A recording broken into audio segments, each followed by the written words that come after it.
ஆருத்ரா தரிசனம் என்பது ஒரு முக்கியமான இந்து திருவிழா ஆகும். இது பிரதானமாக சிவபெருமானுக்கு அர்ப்பணிக்கப்பட்டது. இந்த தினம் திருவாதிரை நட்சத்திரம் மற்றும் மார்கழி மாதத்தில் டிசம்பர் ஜனவரி பௌர்ணமி தினத்துடன் கூடிய நாளில் விழுகிறது. ஆருத்ரா தரிசனத்தின் முக்கியத்துவம்: சிவனின் ஆனந்த தாண்டவம்.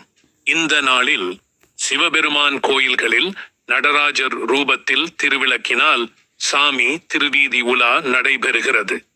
இதை சிவபெருமானின் ஆனந்த தாண்டவமாக கருதுகிறார்கள்.